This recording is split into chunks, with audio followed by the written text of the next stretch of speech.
Howdy y'all, and welcome back to Cup of Cheer. I know you're probably already done with Christmas merriment by now, but I wanted to share one really sweet story before I wrap up all my Christmas videoing, or at least before I move on to filming content for next year's Cup of Cheer. This actually was because I had a night where I was feeling very nostalgic. Maybe it's because I turned 40 this year and that's just what 40-year-olds do. We get nostalgic or something like that. Anyhow, I was remembering my mom's old childhood home, and it's one that I spent a lot of time in my childhood just enjoying so much of. It had the coolest attic you've ever seen. It had a kitchen pantry that was huge. It had the best staircase. I mean, a walk-in closet that went like straight out of Narnia, but took you to like the coolest bathroom you've ever seen. It was like the best house I could ever dream up. I kid you not. Like this, the only difference I would have done to this house, the only design change I would have made, and apparently my mom even brought this up to my grandparents once, so great minds think alike, was I would have put a like reading nook bench in their little rounded window in the front. That's the only thing that I would change about this entire house because it was so cool.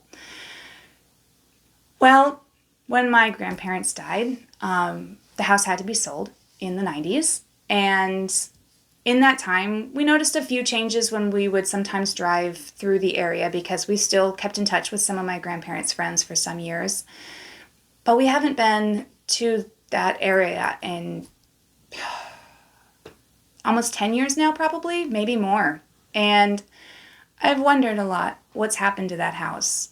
But that can sometimes be a bad thing to check out because it can be sold and then it can be torn down or vastly changed. And then that can kind of break your heart because it's not the same memories, you know? You can't go back.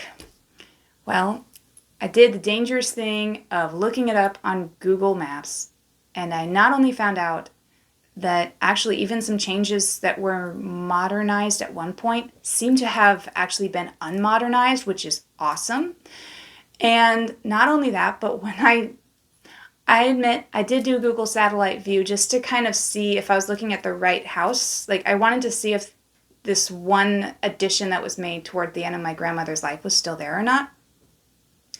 I noticed that the tool shed in the back that was actually built by my grandfather to be used as a playhouse for my mom when she was little is still there. And the beautiful backyard garden that my grandfather kept up is still there.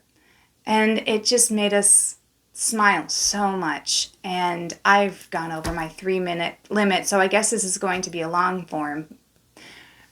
I've tried to make this short, but apparently I can't. It just made us smile so much. And it actually made us kind of happy cry.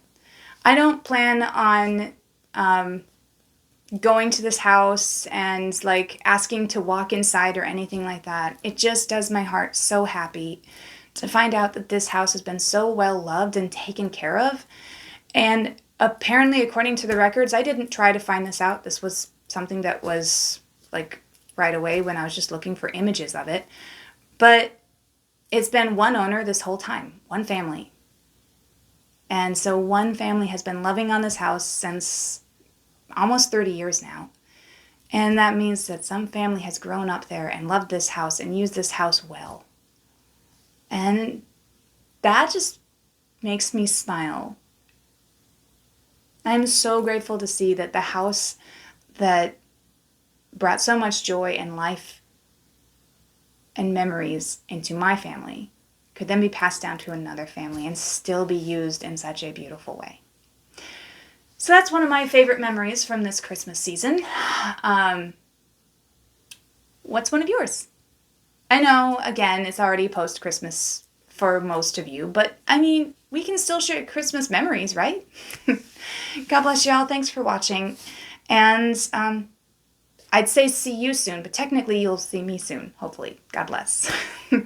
From me and mine to you and yours, a Happy New Year and a cup of good cheer. Bye.